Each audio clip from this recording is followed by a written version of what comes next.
It is your Classic Metal Show right here on the ClassicMetalShow.com. That's Guns N' Roses from their last studio release, Chinese Democracy, and that is better, Chris. And, well, feeling pretty much better is our next guest is Frank Ferrer. Is that how you say your last name, Frank? I've always been confused.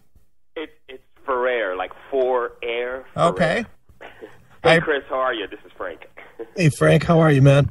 Good. Nice to meet you. Hey, Neely. How you doing? Good, good. Well, we've been looking forward all week to having you here on the Classic Metal Show there, Frank. And cool. Thank you. You know, we've had various members of Guns N' Roses on the show, which are many, you know, right. And you're one of many, you know. Yeah. But currently, you are the current guy behind the kit, and it's very cool to have you here on the Classic Metal Show.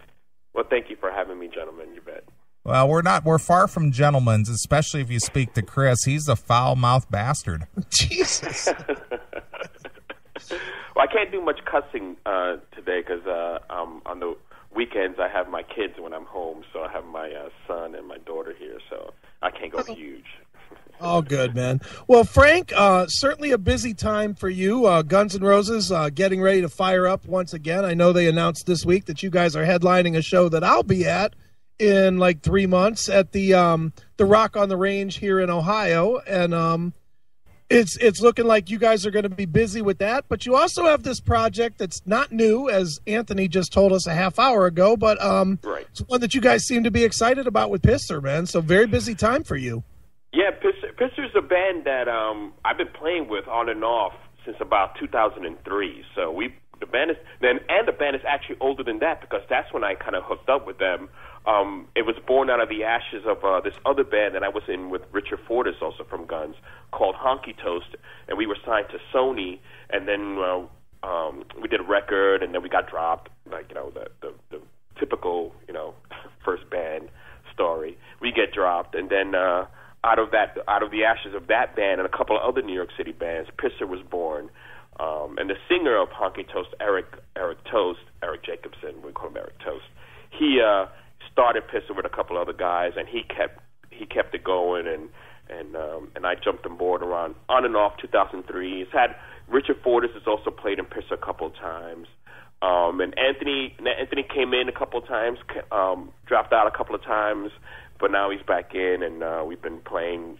This unit's been together a couple of years now. Sure. Now, with Pisser, man, is it odd at this point for you specifically to go back to smaller rooms and playing? Because obviously, with Guns N' Roses, you're playing big rooms, and you know right. you've been in large bands before this, you know, Psychedelic Furs and whatnot. You know, right. Is it kind of odd for you to kind of on your day job, you're kind of in these big rooms. On your night job, you're in a 100 to 200 seat club trying to, you know, make your bones. Well, Pisser's unique in the sense that Pisser, like this, the way I view Pisser is that Pisser belongs as like my personal little joy, happy time. You know, like when I get on stage with Pisser, you know, I don't care if there's 2 or 2,000 people there. You know, I'm having a ball. I'm playing for myself in Pisser. With the bigger bands, and especially GnR, because there's an expectation when one goes to see a GnR show. I'm much more of a quote-unquote professional musician in that situation. So it's actually more comfortable and more satisfying for me to play tinier places. Like when GnR does, when we do the surprise club shows, those are my super favorite shows to play, because I feel more of the intimacy makes it more comfortable for me as opposed to like playing a bigger show and performing and there's a lot of pressures in a bigger show. So it's actually more comfortable for me to play smaller things, you know. Sure. Well, especially Pisser, like I said, I'm sorry, like Pisser, you know, I'm with, you know, Anthony's a friend of mine first, and then we play together in a band, and Eric is a close friend of mine, and then we play together. You know, those, so you know, we're really close, and we're good friends, and I've known them for over 20 years, you know, so it's easy to get up on stage and play a smaller place with Pisser. It's just, it feels more comfortable for me. Sure. Now, Frank, talk a little bit about GnR, and I'm just curious for you personally. I mean, obviously you've been doing it a little while now, so it's probably faded somewhat. But from the time that you first joined the band on, it's no secret. Whenever Axl Rose shows up anywhere, it's a spectacle. It's a media spectacle. Everybody is, all eyes are on everything. He doesn't really do anything small. For you, just as a guy and as a musician, is that exciting? Is that stressful? How did you feel like, especially when you first joined the band and you just get so much attention put on you, every time you show up anywhere? Well, you actually answered your own question, because there is pressure on the band to perform well, obviously, to play the songs right and all that stuff, but Axl carries so much weight of the whole thing. It really, it's really doesn't. I don't feel, the band doesn't really feel that weight. We're there to support Axl. Axl's the one that really feels the weight. I mean, he's under a lot of pressure, to perform and the whole business side of Guns and stuff like that. I mean, for us, it's not. It's nothing. We can't compare to what he's feeling and what he has to go through to perform and go out on tour and stuff like that. So it's kind of weird in the sense where, yeah, all eyes are on him. So it kind of takes a little pressure off the band in that sense. But as far as performing and making sure that we go up there and play a great show and making sure that he's comfortable and he can hear himself and the band, and he's pumped and is having a good time. Like, that's our main focus as a band, is to make sure that he's comfortable and happy up there, So I think the band really concentrates on a good performance, and then everything else takes care of itself, and with of course Axl being the main focus of the band. Sure. Well, Frank, we've had this discussion on the Classic Metal Show many times over the years. The show's been around 18 years now, and we've, talked music to death. Thanks. And we've talked what makes a band. What makes a band? Is it the individual? Is it the collective efforts of everybody? Is it the originators of it? Because, for example, Kiss is being inducted into the Rock and Roll Hall of Fame, as I'm sure you're well aware. And it's going to focus on the 4 original members, even though there's been numerous members in the band. Obviously, for the same thing, Guns N' Roses has been inducted in the Rock and Roll Hall of Fame. Is the band the original 5 guys, or is the band what you're involved with now? Well, I guess the listener is really the person that's going to answer that question. As far as I'm concerned personally, I look at Guns N' Roses as a legendary band, and I'm playing with this legendary band. Now, like you said, like the 5 original members, obviously, the first record is one of the greatest debut records ever. I mean, Steven's performance on that record is masterful. I put that first record up against any band's first record ever. But that was also 20-some odd years ago. Everything changes, everything grows. It's kind of you add pieces and pieces fall off, and it kind of shifts, changes and shifts size, and it gets smaller and bigger. And but it's still the nucleus is still there. So I would still say that Guns N' Roses is still a band today. But it's a different band than it was 25 years ago. But I would still call it a band. Sure, absolutely. Well, that's an honest answer. Again, Chris and I are just novices when it comes to, band business, as it were. And, I'm sure a guy like yourself has faced, a lot of criticism, because you got the purists out there, and then you got the people who just enjoy the music for the music's sake. So I'm sure you get it from both ends, from criticism to high praise. So, as someone on the outside looking in, getting it from the horse's mouth is always a refreshing experience for us here on the Classic Metal Show. Right. And especially from the drummer's seat, which is obviously the drummer doesn't get the spotlight, doesn't shine on the drummer much, which is totally fine personally for me. I can't speak for other drummers, but for me, it works perfect. But each drummer has brought a special thing to this band, starting obviously with Steve and with Matt, with Josh Freeze, with Brain. Every drummer has brought a special thing to the band. So, again, I still consider it a band, and with you make a dish and you add flavors, and you don't make the dish the same way every single time. You might add a little more salt in this version of the dish, or more pepper the next time, or more lime. It's the same dish but with different flavors. Sure, absolutely. Now, overall, what is your impression of Chinese Democracy as an album? Because it is a big mishmash of various people who came in and out the doors over a long period of time, and you got to participate in the drumming of this. So what's your overall impression of that release? Well, that's a good question. I mean, there's a lot of songs on the record that I love, especially playing, like Shacklers and stuff like that. I think the overall picture of for me, of the impression that this record has left for me is that all the different personalities of all the different musicians, come out through the record, with the constant being Axl's voice, the common denominator being Axl's voice.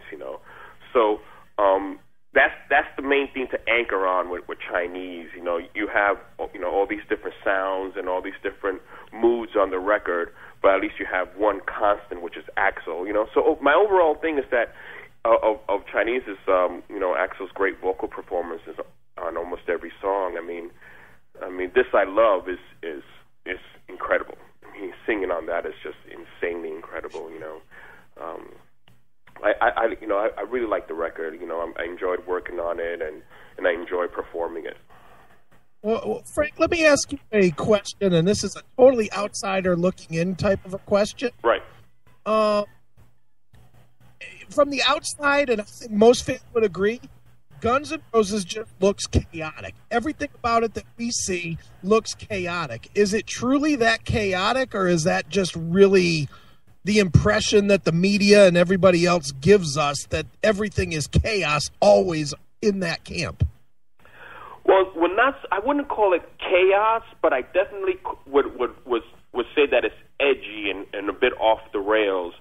But that's what it is. That's what GnR is. That's why people love it. That's why people, wear the patches and the T-shirts and buy the records and put up the posters, because it kind of still has that bit of that outlaw, kind of off the rails, doesn't conform, you can't fit it in a box type of thing. So I don't think chaotic is the right word, but it's definitely not normal. It's definitely not by the numbers, for sure. And sure. I don't think that this band will ever work that way, because it's just not. It's not its personality. It's not the spirit of the band. I mean, I wouldn't call it any more chaotic than what I guess the Sex Pistols were like, or the Ramones were like. Where it just has kind of like this edgy thing to it. But I think that's just the nature of the beast, and that's like way before I was in a band. That was always there. Sure. Now, Frank, moving back toward the Project Pisser. Sure. It's certainly a different musical project for you, and certainly for Anthony as well. It's definitely more punkish, I guess, than what either of you have been doing. Is that right? Does that make it? I guess difficult's not the word, because you're an accomplished player, but is it tough to switch gears more or less between playing one style, with one band, and another style with another band? Well, with these two, with Pisser, because again, Pisser to me is like this unique thing, solely because it's like something I do out of total love, So it seems whatever happens in Pisser seems natural to me. I don't really think about it.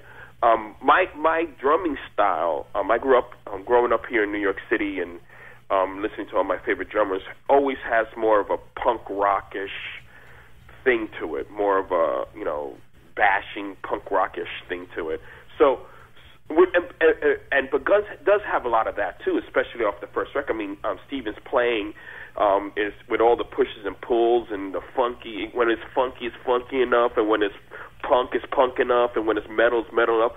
So in GnR there is a lot of punk drumming feel to it, but with Pisser it's just like more natural to me. So I wouldn't consider it really shifting gears. There's a lot less thinking for me in Pisser. Pisser, again, is just like something that comes out of the middle of my chest. It's just like pure emotion and love, Sure. So I wouldn't consider it shifting gears, Okay. Well, I'm going to ask you one that I asked Anthony a little while ago. For the sake of argument, let's just say that Pisser were to get signed and take off and have a single that hits on radio. Right. What kind of would you? I'm not going to ask you would you quit Guns N' Roses to do it, but would you have to at least consider your own project versus being in Guns N' Roses? Let me cross that bridge when we get there. I have not even thought about that at all. Obviously, I want Pisser to succeed and do well, and again, with Anthony and Eric, and we have this kid named Rob Bailey playing guitar, which is a great guitar player. I've never thought about that. I can't answer that right now. I wouldn't know. I wouldn't know how to answer. I don't know how to answer that. That's a good question, and I guess I'll cross that bridge when I get to it. I mean, sure. As far as of today and as of right now, I'm in GnR, and that's my main thing, and I love doing that. So it's a lot of fun. It pays the bills. They take care of me and my family. So as of right now, I just don't know how to answer that, to be honest. Well, it's no secret that there is at least the preliminary stages of writing a new GnR record. Given the timeline that Axl usually works in, do you think it'll be you playing the drums on it, or maybe your son?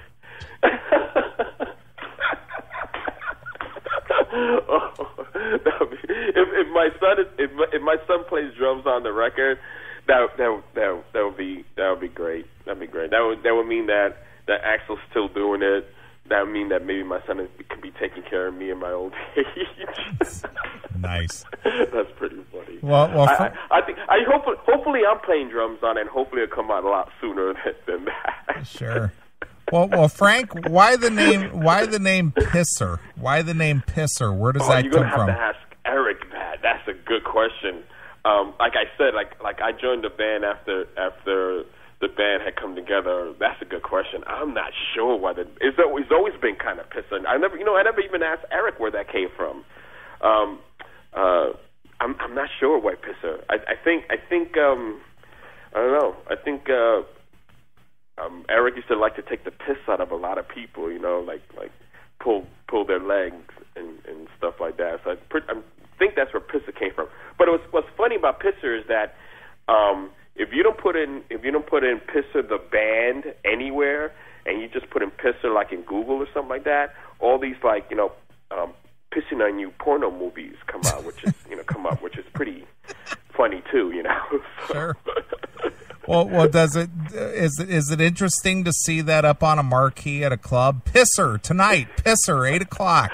Well, you were asking about putting a record out. Who's going to put out a record named Pisser? I mean, like I said, we'll cross that bridge when I get there. And you were like, well, what happens if you get signed? I'm like, man, if somebody signs a band called Pisser and lets us put out a record, that in itself would be amazing. Well, somebody put out a record under Pissing Razors, so I don't see that being too big of a stretch. And there was a band called Pissed On. Pissed On. Pissed On? Yeah. Oh, wow. That's pretty good, too. That's pretty good. Nice. You guys are killing me. That's awesome. Nice, Frank. Well, Frank, we appreciate you taking some time. I know you're on father duty tonight and taking care of I am. But thank you so much, gentlemen, for reaching out and playing Pisser and being supportive and thank you very much. We really appreciate it. Well, no, thank you. But, Frank, before we let you get out of here, Yes, where can people find out about Pisser and, you personally out there on the web? Well, I have my own website called thunderchucker.com. And Pisser, we're mainly using the Facebook page. It's like the best way to reach everybody. So Pisser has a Facebook page, and you can find out about the stuff I'm doing with thunderchucker.com. Sure. Well, I have a classic metal show question we ask every one of our guests. We've been doing this for the last 8 years. How has Lemmy from Motorhead influenced your career? Oh, dude, I saw one of the greatest Motorhead shows I've ever seen in my life at the Beacon Theater with Merciful Fate and Exciter. And I saw, and they stopped the show twice at the Beacon Theater because they were playing so loud the plaster was falling off the ceiling at the Beacon Theater. I think it was during the Kill by Death tour, which was that leather-bound greatest hits album, right? I can't remember what it was. I can't remember what. I think it was the Kill by Death tour. But well, yeah. So they were the loudest band I've ever heard in my life, and they had to stop the show twice because the building was actually falling down. They were so loud. Nice. Well, as a little aside from that question there, Frank, how has Mark and John from Talking Metal influenced your career? Uh-oh. Where are you guys going with this? Just asking. Well, excuse me? We're just asking. Well, John is great. John has introduced me to Ace Frehley a couple times, so I like John a lot because of that.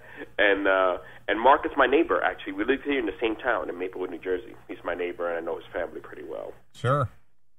So well, his dad was a bigwig at Verizon, right? Whose dad? Mark's. Oh, I do not know. Yeah, he was like the president at Verizon Wireless. Wow, I didn't know that. Yeah, now you know something. See, you learned something here on the Classic Metal Show. Well, I know he worked for the Sci-Fi Channel for a long time, and I'm a fan of the Sci-Fi Channel. Sure. Well, Frank, yeah. we appreciate you taking a few minutes to talk to us here on the Classic Metal Show. Good luck with the Pisser project. Anthony says you guys are working hard to try to collaborate and get something going before you guys hit the road again in March, and maybe we'll actually see a release from Pisser, and maybe you guys will actually get a chance to perform more than 3 times a year. That'd be great. Sure. Well, you guys are in Ohio? Chris is in Ohio. He's in the Cleveland area, and I'm in the Chicago area. Oh, nice. So, well, Frank, we're going to close out the interview here with the song called Busted. And is there anything you can tell us about that? Yeah, Eric has had a couple of run-ins with the law, so that's a kind of a main inspiration for that song. Nice. Thank you so much, gentlemen. I'll talk to you soon. All right, Frank, we appreciate it. So here it is. Thanks, Chris. Thanks, Neely. All right, man. Well, here it is. This is Pisser with Busted exclusively here on your Classic Metal Show.